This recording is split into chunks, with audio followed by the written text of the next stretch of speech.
왕의 첫 번째 시간, 첫 번째 방송의 시작을 알리는 주제는 바로 이겁니다. 네. 선지와 웨스트 브로미치 알비온과의 경기, 리버풀 위주로 이제 얘기를 할 건데요. 네, 일단 뭐 그렇게 얘기를 하면서 기분이 좋을 것 같진 않아요. 이 얘기를 들으면서 기분이 좋지도 않고 뭐 아시는 분들은 아시겠지만 이게 얼마나 끔찍한 경기였는지는 모두가 다 리버풀 팬이라면 아실 거라고 생각을 합니다. 일단 뭐 처음부터 가볼게요. 스완지와의 경기는 1대 0으로 스완지 홈인 리버티 스타디움에서 1대 0으로 리버풀이 졌는데요. 좀 그랬어요. 제가 블로그에도 써놨지만 이번 시즌 최악의 경기다 라고 썼는데 일단 뭐 진 경기가 진 경기가 스완지까지 포함하면 리그에서만 3경기거든요.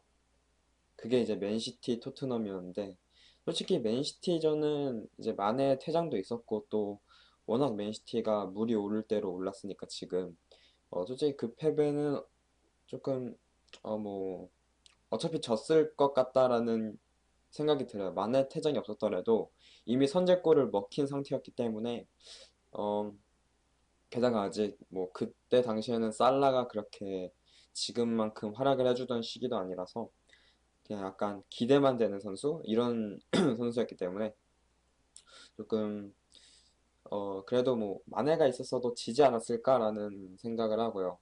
뭐 축구에 만약이라는 건 없습니다만 어쨌든 그리고 토트넘과의 경기 같은 경우에도 일단 수비가 너무 특히 로브렌이 실수가 잦았기 때문에 그거에서 나온 실책이 바로 두 번의 실점으로 이어졌고 일단 그것 때문에 선수들의 이제 컨디션이라든지 사기라든지 동기부여가 떨어질 대로 떨어졌기 때문에 솔직히 그거는 네 그것도 그리고 토트넘 애초에 맨시티 토트넘은 강팀이고 최근 한 3시즌 2시즌 동안은 꾸준하게 챔피언스리그에 갔던 팀이기 때문에 물론 저번 시즌에 리버풀이 강팀 상대로는 거의 한 번도 안 졌잖아요.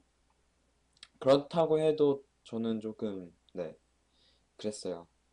그래, 뭐, 그렇다고 하더라도, 이번 시즌에 그게 보장될 수는 없는 거니까, 사실 뭐, 패배도 그래, 뭐, 강팀한테 졌으니까, 그러려니 했는데, 수완지한테 졌네요, 이번엔.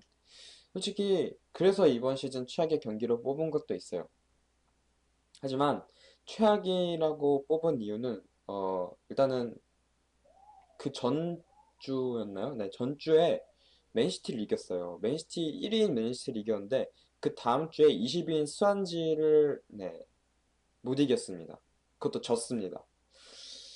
조금 많이 아쉬운데 왜 그랬을까라고 생각을 해보면 사실 좀 극단적으로 말하자면 상대방 전술에 따라서 리버풀이 휘둘리는 것 같아요.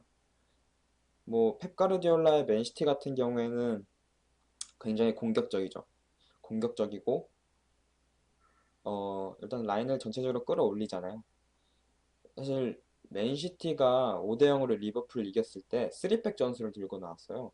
3백인데 그 3백이 그 펩 가르디올라가 원래 추구하던 축구만큼 높게 라인을 잡지 않았고요. 그렇기 때문에 좀 내려앉았어요. 왜인지 모르겠어요. 홈 이티하드 스타디움이었는데 뭐 나름대로 이제 전술이었던 것 같아요. 그래서 그것 때문에 사실 저는 리버풀이 초반에 기회가 있었음에도 조금 힘들게 경기를 풀어나갔고 그것 때문에 결국 실점을 득점을 하지 못하고 실점을 먼저 했고 그것 때문에 뭐 마네가 이제 퇴장을 하게 됐고 뭐 그런 연쇄작용이 일어나지 않을까 싶었고요. 어쨌든 뭐 그래서 어쨌든 뭐 맨시티가 같은 하지만 저번 경기에서는 이제 라인을 끌어올렸단 말이죠. 그렇기 때문에 확실히 리버풀이 물론 그 맨시티가 압박을 굉장히 열심히 하는 팀이긴 합니다만 템백을 쓰진 않아요. 그렇기 때문에 어느 정도 공간이 굉장히 리버풀 선수들이 빠르기 때문에 공간이 많이 납니다. 타합반만 중앙에서 잘 해주면은 중앙에서 잘 해주고 그 앞에 세 선수, 쓰리톱 선수들에게 공이 잘 가기만 한다면 굉장히 선수들에게 공간이 많이 나거든요. 그리고 그 공간을 활용할 줄 아는 축구를 하는 것이 클럽의 축구예요. 그 빈 공간이 있을 때 아주 굉장히 폭발적인 축구를 보여주고 있고요. 하지만 스완지 같은 경우에는 템백을 썼단 말이죠. 그러니까 흔히들 말하는 버스 축구인데, 음, 그 버스 축구 같은 경우에는 사실 거의 이제 스트라이커를 제외한 나머지 네, 골키퍼 포함해서 10명의 선수가 그 하프라인 기준으로 했을 때 본인 진영에 다 모였기 때문에 밀집이 되어 있어요. 공간이 그렇게 많이 나지가 않아요. 그렇기 때문에 사실 좀 힘들어요. 리버풀의 선수들을 봤을 때 좀 힘들어요. 왜냐면은 제가 이건 블로그에 이제 경기 후기 글에도 썼지만 챔벌레인이나 챔벌레인이 맨시티전에서 활약을 했지만 스완지전에서 활약을 하지 못한 이유에는 공간이 많이 나지 않았기 때문이라고 생각해요. 챔벌레인이 맨시티전을 생각해 봤을 때 공간이 났기 때문에 저돌적인 이제 돌파를 할 수 있었고 찔러 넣어주는 기가 막히는 패스를 잘 넣어줄 수 있었죠. 그 피르미누의 득점만 봐도 알 수 있듯이. 하지만 이제 수완지전 같은 경우에 하지만 뭐 개인 기량이 이제 이런 선수들을 제치고 드리블을 해서 득점을 할 수 있는 그런 약간 메시 같은 유형의 드리블러라고 해야 될까요? 그런 선수들이 리버풀엔 없어요. 챔ber레인은 그런 유형이 아니라서 사실 맨시티전에서는 공간이 났기 때문에 활약할 수 있었지만 수원지전에서는 공간이 별로 없었기 때문에 활약을 못했다라는 게 사실 저는 그게 맞는 얘기인 것 같고요. 그래서 사실 좀 최악의 경기인 이유는 일단은 너무 무기력했고요. 그리고 이 무기력함이 영입이 없는 이상 어쩔 수 없는 무기력함이라는 것에 대해서 저는 솔직히 좀 절망감을 느꼈어요. 어, 뭐 뒤에 2부에서 이제 이적 시장 얘기를 좀 할 건데 일단 여기서 조금 말하자면 클롭 감독은 이제 1월에 반다이크 이후로 영입에 대한 관심은 없는 것 같고요. 사실 네, 한 1월 초부터 저는 그렇게 생각을 했어요. 그래서 뭐 1월 초부터 이제 영입은 좀 없겠다 싶었어요. 그래가지고 영입을 하지 않는 생각을 했기 때문에 지금 이런 미드필더 구성이라면 조금 앞으로도 텐백 선수들을 상대로 할 때 좀 힘들 수도 있겠다. 허술한 수비를 하거나 진짜 결정적인 실수를 그 텐백 쓰는 팀의 선수들이 하지 않는 이상 진짜 이거는 답이 없다라는 생각을 했어요. 일단 그게 첫 번째 요인이고요. 어, 그 쓰리미들이 엠레찬, 바이날둠, 챔벌레인 이렇게 나왔잖아요. 그 세 명의 선수들이 다 공간이 없으면은 힘들게 경기를 풀어나가야 될 수밖에 없는 선수들이에요. 뭐 엠레찬 같은 경우에는 어느 정도 네, 중거리 슛이 있지만 사실 그 요즘에는 홀딩 역할로 나오기 때문에 좀 많이 힘들죠. 뭐 그래서 뭐 특히 바이날둠 같은 경우에는 네, 개인적으로는 왜 나온지 모르겠 조금 그래요. 왜 나오는 거지 싶을 정도로 좀 보여주는 게 없었거든요. 파급력이 없어요. 개인적으로 그래서 바이날둠을 쓸 바에는 밀너 선수를 투입하는 게 낫지 않았을까라는 생각을 해봤고요. 어쨌든 이 세 명의 미드필더는 너무 답이 없어요. 이렇게 세 명이 나오면은 템백 상대로는 뭐 맨시티나 토트넘 같은 그런 경기에서는 솔직히 이 세 명이 가장 최상의 조합이라고 저는 생각해요.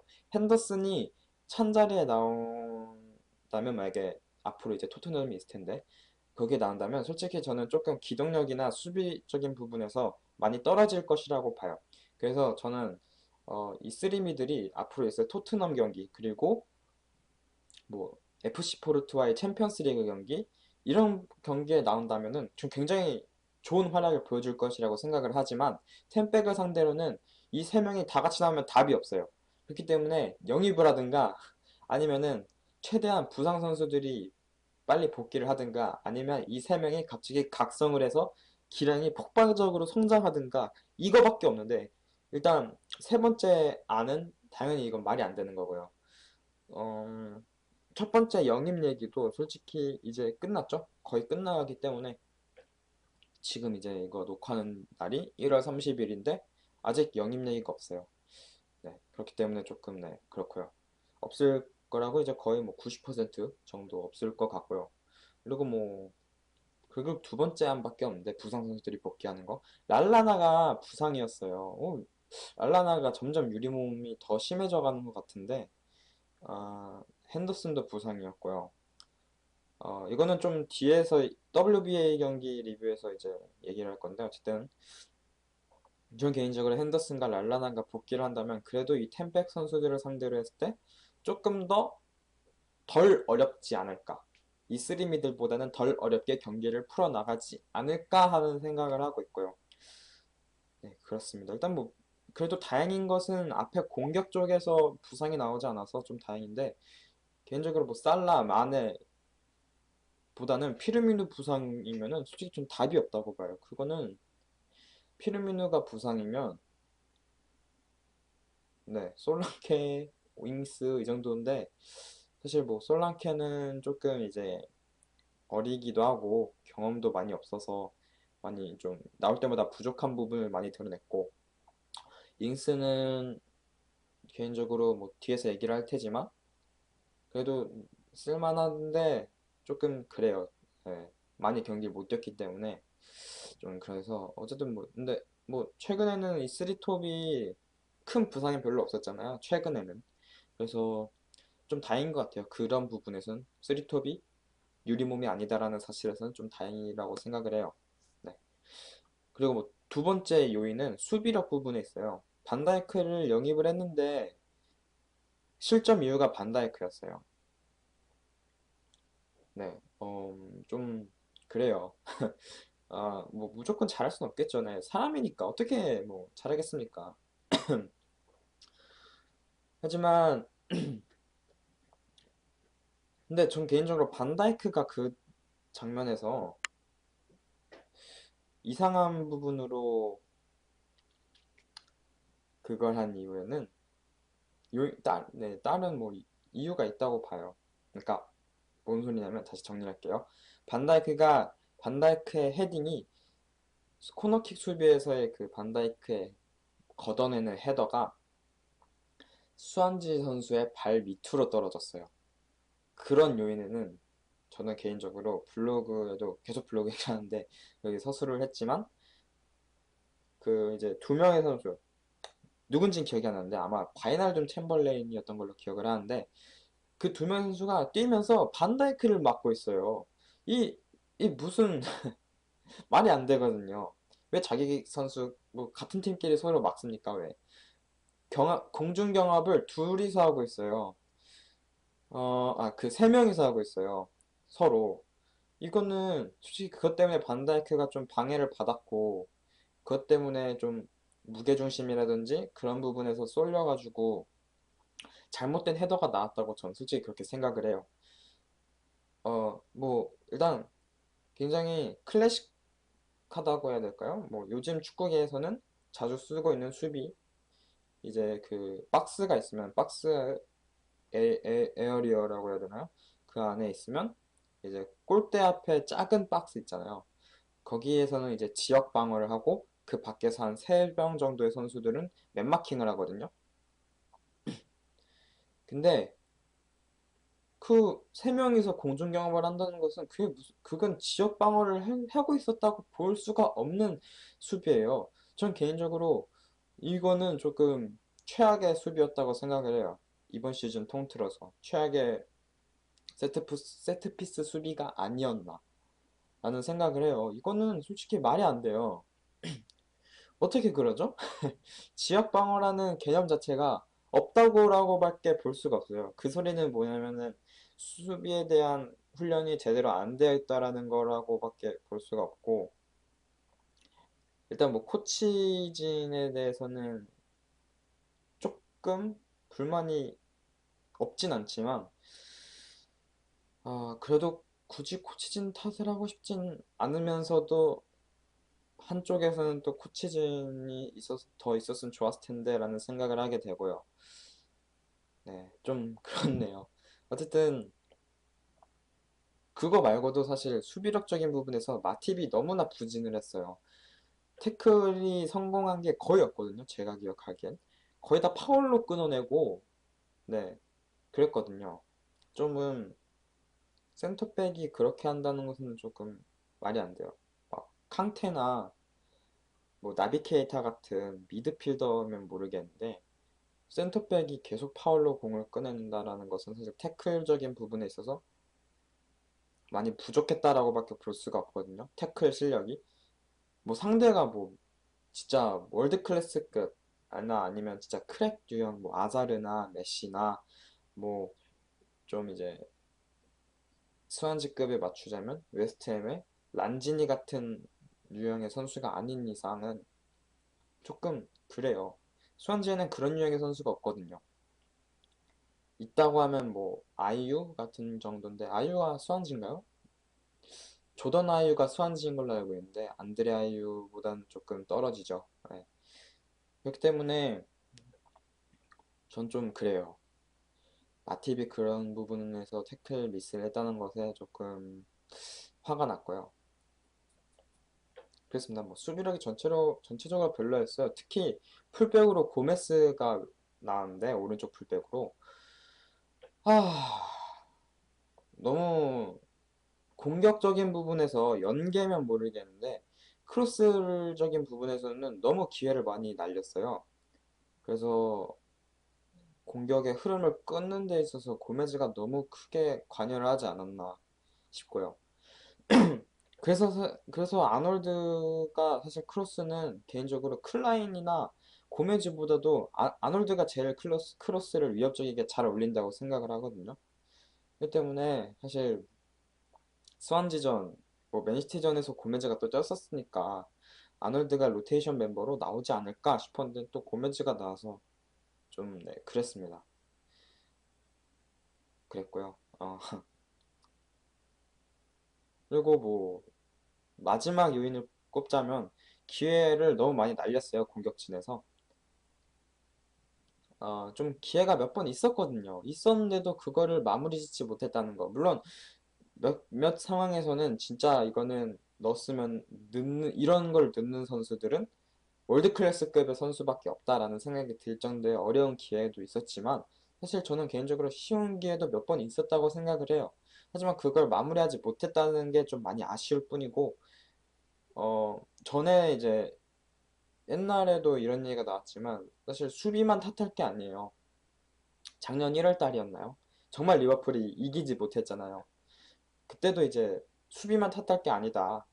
기회를 살리지 못하는 공격 쪽에서도 비판의 목소리를 해줘야 한다라는 얘기를 했었는데, 네, 이번에도 그런 유형의 경기였다고 생각을 합니다. 뭐 그것도 있지만 사실 저는 경기 외적인 요인으로도 스완지 시티가 감독을 바꿨기 때문에라고 생각을 할 수도 있어요. 왜냐면 딱 보자마자 이제 한 5분 정도 처음에 경기를 보기 시작했을 때 처음에 경기를 본 5분 그 5분 사이에 전 알아챘어요. 아, 스완지 선수들이 열심히 뛰는구나. 이 미쳤구나. 왜냐면은 감독이 바뀌었어요. 원래 감독이 누구였죠? 기억이 안 나네. 클레멘트 감독이었나요? 그 감독이 경질되고 나서 누구였죠? 그 이제 선수가 직접 이제 플레잉 매니저라고 해야 되나요? 뭐 은퇴하는 선수인데 일단 임시 감독직에 앉혀놨단 말이죠. 스완지가.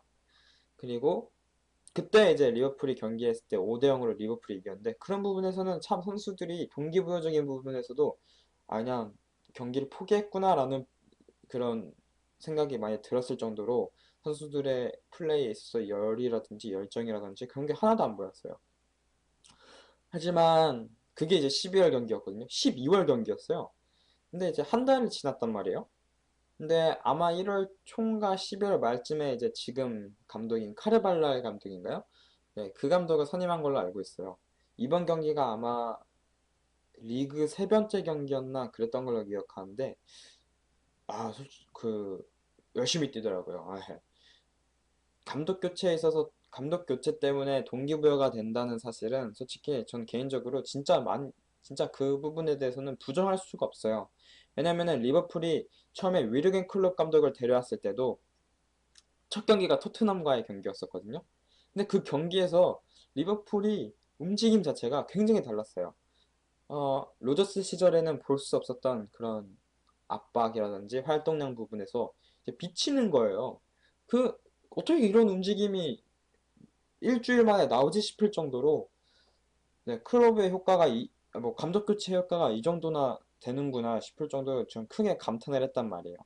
그렇기 때문에 좀 감독 교체에 있어서 선수들에게 동기부여가 엄청나게 된다는 것을 굉장히 전 알고 있기 때문에 솔직히 좀 그렇게 스완지가 감독을 바꿨기 때문에 또 이런 결과를 낼 수 있지 않았나라는 생각을 합니다만 사실 이러한 부분은 좀 한 몇 경기 지나면은 또 이제 이런 동기부여적인 부분에서는 많이 떨어지기 때문에 일시적인 효과라고 생각을 하고요. 뭐 개인적으로 또 얘기를 하자면 의견을 표명하자면은 스완지는 너무 감독을 자주 바꿔요. 좀 이제 생각을 해볼게. 스완지가 왜 이브리그 감독하던 사람을 데려왔나라는 생각을 해봐야 돼요. 뭐 스완지 감독이 경질되고 나서 또 여러 후보군으로 긱스, 뭐 로저스, 아니면 뭐 게리 몽크의 복귀, 뭐 이런 얘기가 막 여러 개 나왔었는데 결국에는 이브리그 감독을 데려왔잖아요. 그래서 그런 부분에서는 너무 스완지가 감독 교체를 자주 하다 보니까 감독들이 이제 일자리 보장이 어떻게 보면 안 되는 거잖아요, 그게. 그래서 좀 그런 부분에서 팀을 믿을 수가 없기 때문에 조금 많이들 거절을 했고 또 결국 어쩔 수 없이 스완지는 이브리그 감독을 데려올 수밖에 없지 않았나 하는 저희 뇌피셜을 한번 얘기해 봤고요. 어쨌든 너무 감독을 자주 바꾸는 거는 좀 그래요.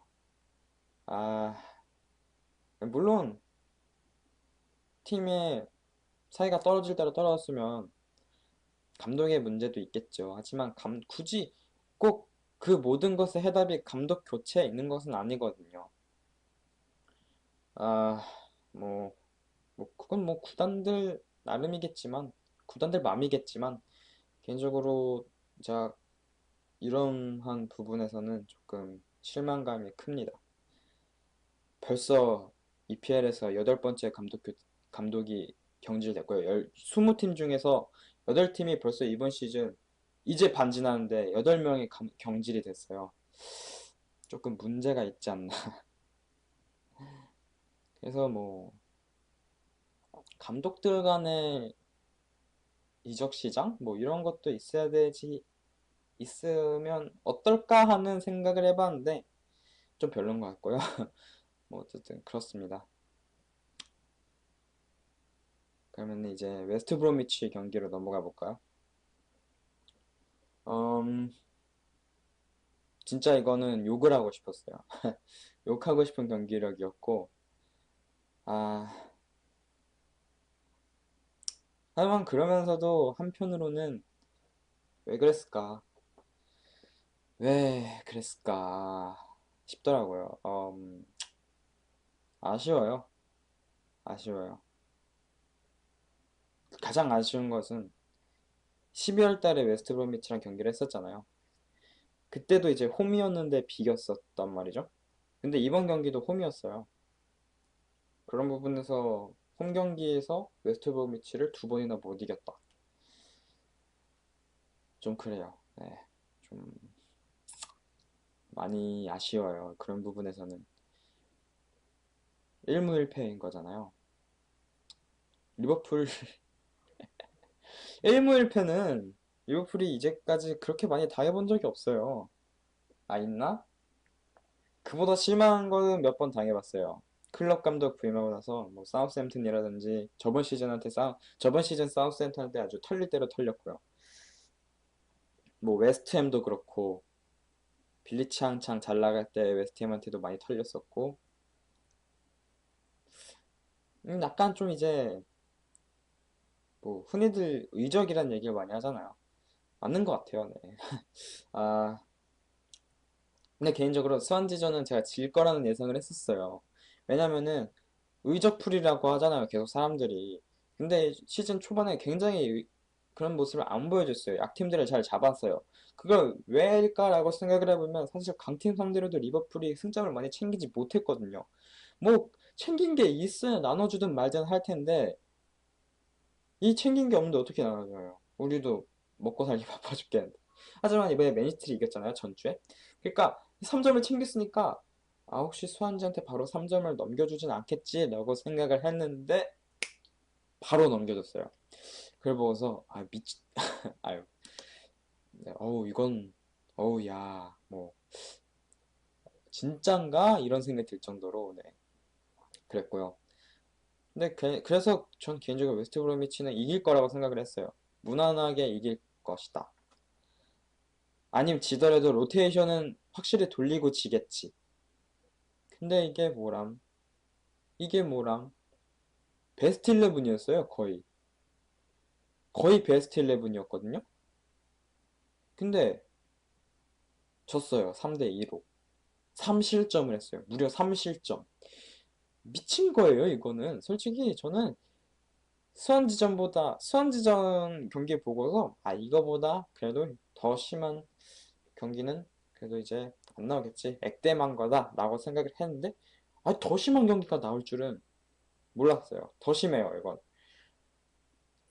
진짜 제가 욕을 웬만하면 블로그에 안 써요. 아니, 웬만하면 그냥 안 써요. 해도 그냥 제 실제로 그냥 제가 글 쓰면서 그냥 하거든요. 에이 에라이 놈들아 뭐 이러면서 근데 개인적으로 진짜 블로그에 너무 욕을 쓰고 싶었어요. 근데 그래도 제 신념이라든지 뭐 이런 거 지켜야 될 것 같아서 안 썼는데 아 왜 그랬을까? 왜 이렇게 못했을까 수비를? 전 개인적으로 근데 이것도 수완지전이랑 비슷해요. 너무 기회를 못 살렸어요 리버풀이. 특히 네, 일단은 뭐 순서대로 얘기를 해볼게요. 정리를 이제 차근차근 해야 되니까. 첫 번째로는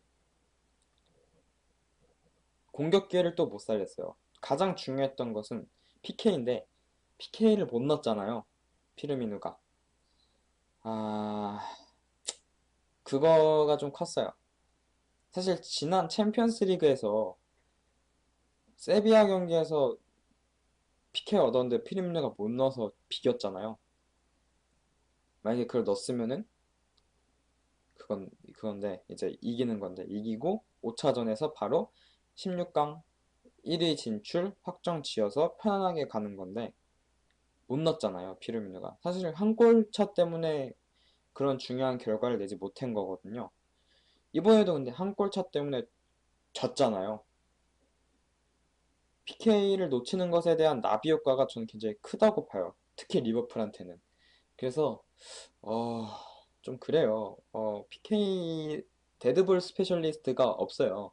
쿠티뉴가 나가면서 뭐 공좀 창단한 애들이 없어요. 프리킥이라든지 코너킥이라든지 PK라든지 사실 뭐 PK는 쿠티뉴가 그렇게 잘 차는 건 아니었습니다만 없어요.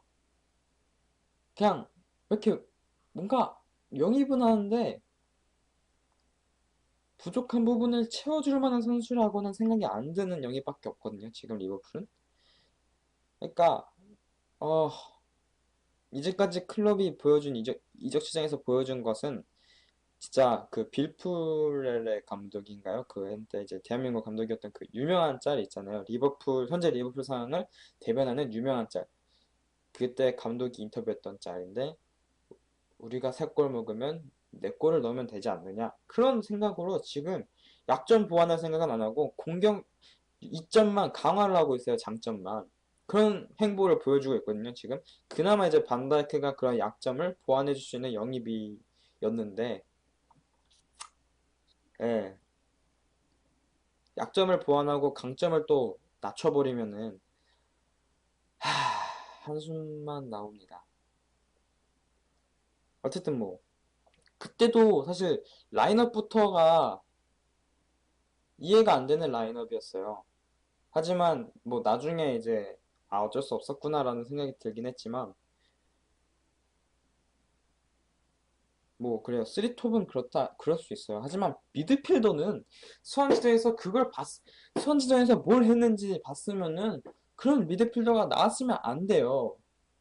또 또 또 날둠찬 챔벌레인이었거든요. 그럼 나오면 안 되는 조합이에요. 이런 팀 상대로는 좀 이해가 안 되는 영입 아니 라인업이었는데 개인적으로 랄라나가 나오지 않을까라는 생각을 했는데 랄라나가 또 부상이었대요. 아이 부상 좀 진짜 너무 유리해요. 유리가 너무 많아요. henderson도 유리고 랄라나도 유리고 특히 리버풀에 있는 잉글랜드 선수들 유리가 많은 것 같아요.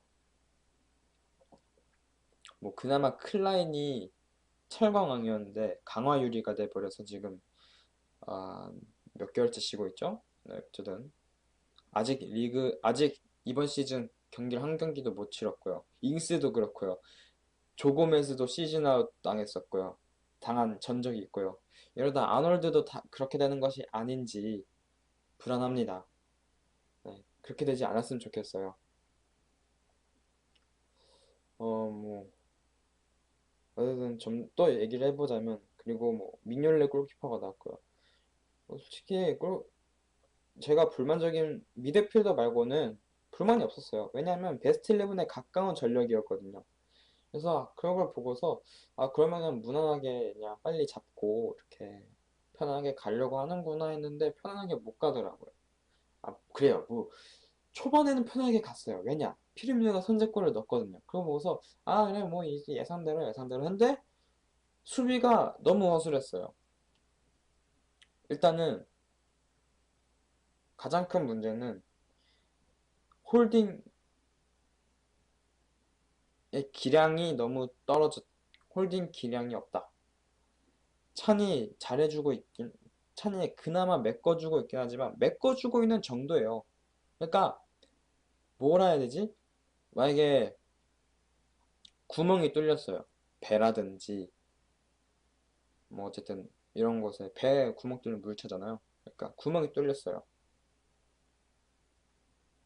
그러려면 이제 그 수리를 해야 되잖아요. 뭐 뭘 덧대든 뭘 덧대서 막든 아니면은 뭐 이렇게 갈아 끼든 판을 아예 갈아 끼든 이렇게 해야 되는데 찬을 그 자리에 놓는다는 것은 그냥 테이프로 띡 막는 거예요. 그러니까 예방 예방 차원에서 놓는 거라고 해야 될까요? 그런 거예요. 그런 수준이거든요.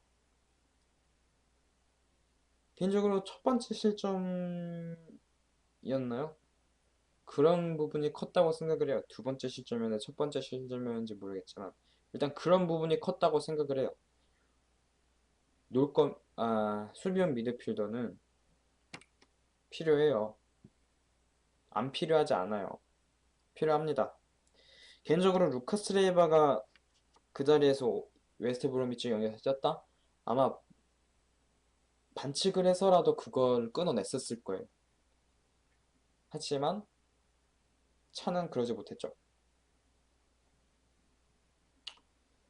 네, 좀 이제 전문 이제 수비형 미드필더랑 그렇지 않은 선수랑 약간 경기의 흐름이라든지 그런 것을 보는 관점 자체가 좀 다른 것 같아요.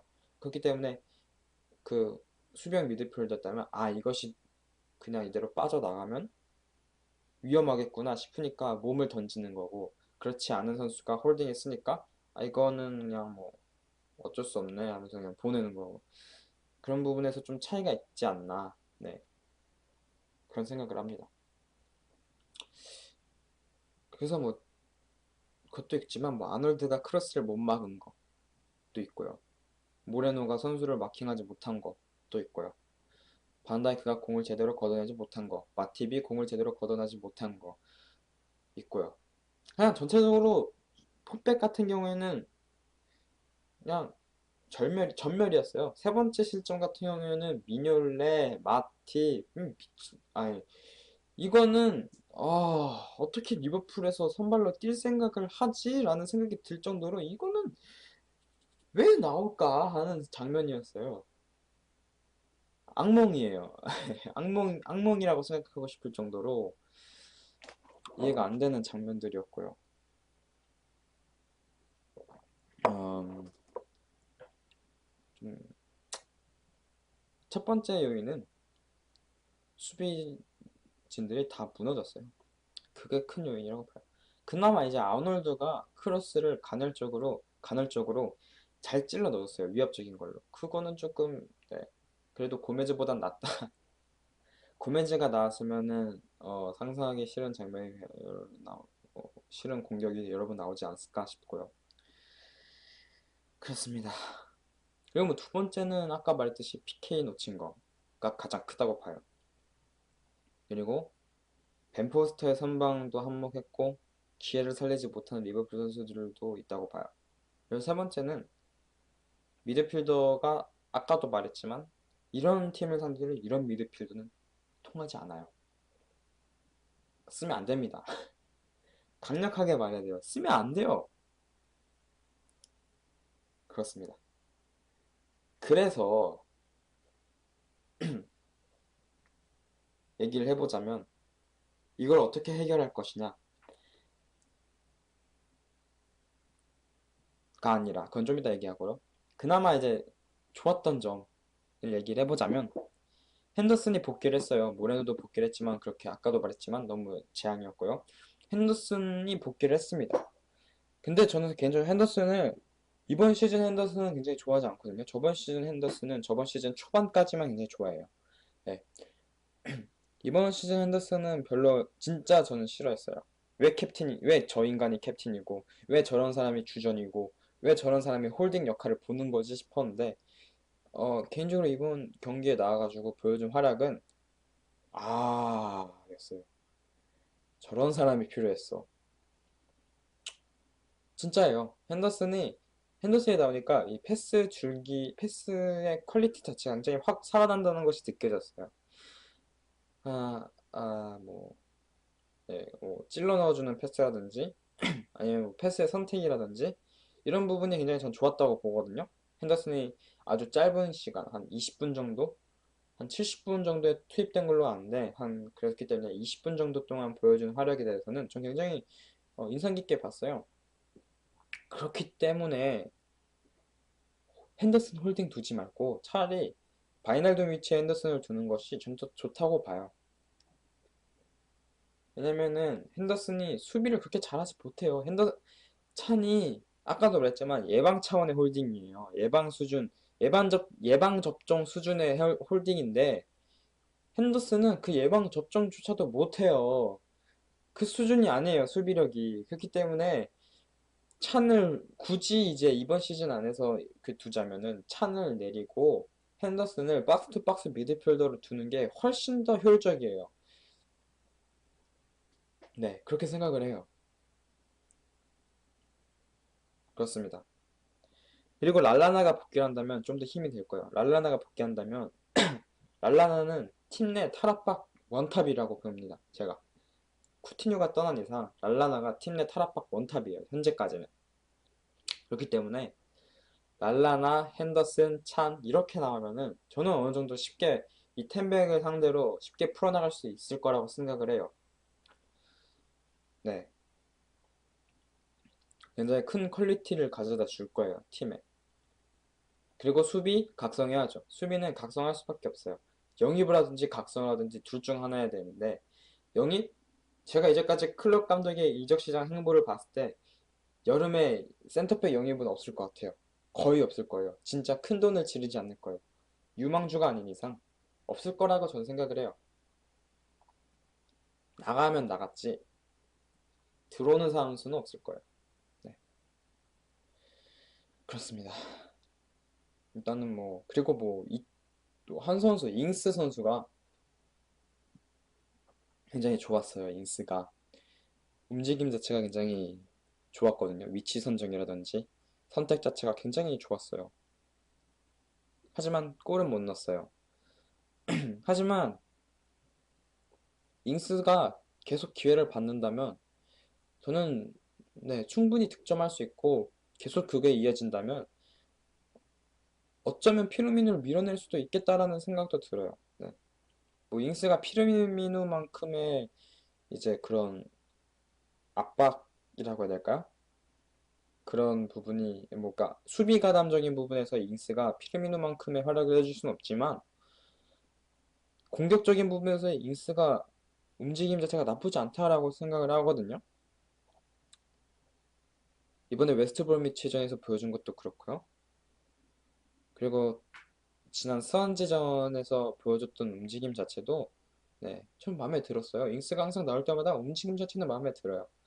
그리고 잉스가 진짜 큰 부상 당하기 전에 로저스 시절에 골을 꽤 많이 넣었어요. 그래도 10월 달에 부상당했거든요.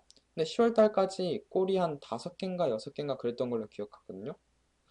오, 훌륭한 성적이라고 생각을 해요. 그 리버풀에서 로저스 리버풀에서 그렇게 골을 넣었다. 어우, 대단한 거죠. 5골, 6골. 잉스. 그렇기 때문에 아직 그리고 잉스가 어려요. 그러니까 그렇게 어리다고 볼 수 없는 나이지만 제가 알기로는 손흥민 선수랑 동갑이거든요.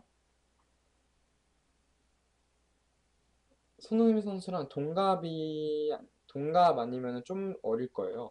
늙진 않았어요. 그렇기 때문에 잉스가 부상에 큰 여파가 없어 보여요. 그렇기 때문에 경기력적인 부분이지 부상 때문에 불편해한다든가 그런 건 안 보여요. 안 보여요. 그러니까 잉스에게 좀 더 기회가 주어진다면 네, 저는 훌륭한 활약을 보여주지 않을까. 그렇기 때문에 곧 있을 허더즈필드전에서는 잉스의 선발을 조심스럽게 예상해 봅니다. 네. 이게 이 영상이 언제 올라갈지 모르겠지만 네, 그렇습니다. 네, 이렇게 해서 경기 리뷰는 여기까지 할 거고요. 네. 잠시 쉬는 시간 뭐 이거 녹화 방송인데 뭐 쉬는 시간 뭐 어쩌고저쩌고 네, 뭐 어쨌든 쭉 이어갈 거기 때문에 할게요. 노래 하나 간단하게 듣겠습니다.